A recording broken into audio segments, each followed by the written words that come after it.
Hey guys, hope you're all doing well.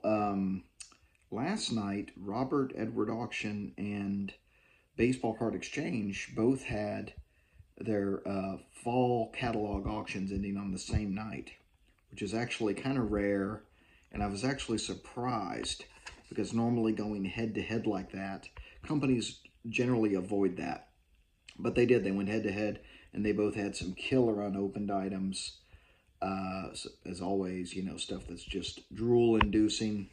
But my impressions were there's a lot of mixed messages with some of these auction house results, and sometimes there's items that go for way above their market price, but there's also deals that can be had with these major auction houses. But there, sometimes I wonder how much how much we can really take from some of these results. Do they actually mean anything? Are they an indicator? Because from what I saw, non-baseball unopened material was, in many instances, it was down. Some of the individual packs that I saw that went up for auction that I thought would go for a lot more went for, relatively reasonable prices. But does that mean anything about the market? I really don't know. Do auction house results generally tell us anything about the market, or is it all just white noise? I'm not sure, but a few things that struck me. So, for starters, my one of my hobby buddies, Greg, he's been on my channel a few times. I took some notes here for some results. Baseball Card Exchange and Robert Edward both had an 83 Tops rack pack uh, um, boxes that they sold. Okay, and Baseball Card Exchange, the final price was after the buyer's premium was $4,144 for the 83 Tops box, and REA was a shade under $4,800.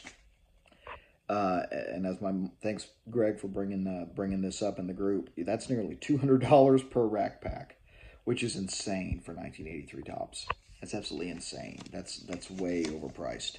In contrast, there's some other results that seemed interesting to me as well that seemed a little high. So the Baseball Card Exchange auction, they had a 77 Tops baseball rack case, okay? And this had three boxes in it with 24 racks in a box. So 72 racks total. And it went for around $89,000, okay? This comes out to about $1,200 per rack, a little bit more than $1,200 per rack. That seems high to me. I've seen 77 Tops rack packs. They're they're relatively tough to get compared to other years in the 70s, but you can still get them or for around $500 to $700 per rack, somewhere in that range. Sometimes more, obviously, with stars showing.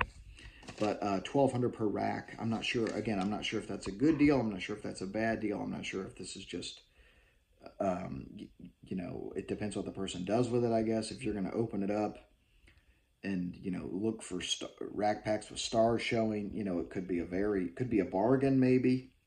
You know, it's just hard to say because I mean, if there's if there's two or three racks in there with the Dawson rookie showing or Dale Murphy showing, okay, and then maybe this is maybe it's a great deal. That's what's so crazy about trying to determine, with some of these results. A 79 Tops rack case, 6 boxes, okay, with 24 packs per box. So 144 packs in the box went for around $30,000, which is about $200 per rack, which is, I thought that was actually a very reasonable price.